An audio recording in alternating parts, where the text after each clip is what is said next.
Welcome to Sammat Sciences. In the previous lecture we discussed about pathways of the complement system activation, but in this lecture we are going to discuss regulation of complement activity by passive regulatory mechanism and active regulatory mechanism.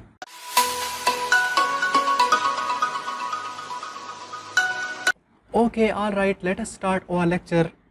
Complement system have potential to damage the host cell. So the host uses regulatory mechanisms and ensures that complement mediated damage is only confined to the pathogen and damage to the healthy host tissue is minimized. There are two types of the regulatory mechanisms for the complement system: active regulatory mechanism and passive regulatory mechanism. First of all, we discuss passive regulatory mechanism.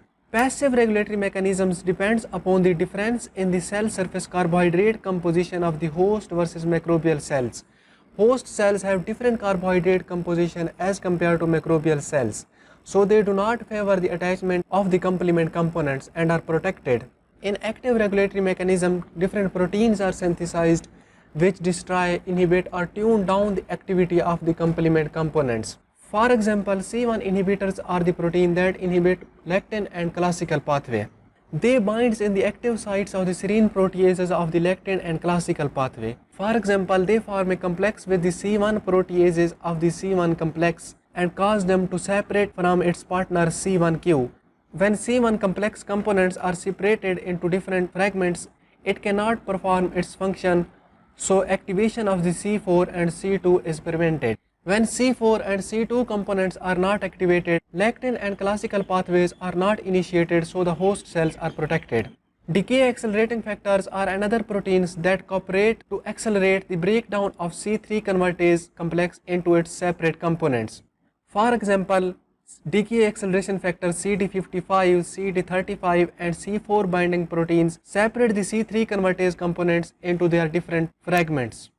In the classical pathway, decay acceleration factor CD55, CD35 and factor H separate the C3 convertase into their different fragments. Factor I is a soluble active serine protease that can cleave membrane associated C3b and C4b into their inactive fragments, but it cannot perform their function, so they require the presence of cofactors such as membrane cofactor of proteolysis CR1 in order to function. Here we can see that factor I in the presence of different cofactors cleave the C3b and C4b into their different fragments. Membrane attack complex can damage the host cells, so the host cell uses protectin proteins that binds any C5 beta, C6, C7, C8 complexes that may be formed on the host cells and prevent their insertion into host cell membrane. Protectins also block the C9 addition to developing membrane attack complexes. When membrane attack complexes are not properly developed, they cannot perform their function, so the host cells are protected. So this was the regulation of the complement system activity. I hope you like the video. Thanks for watching.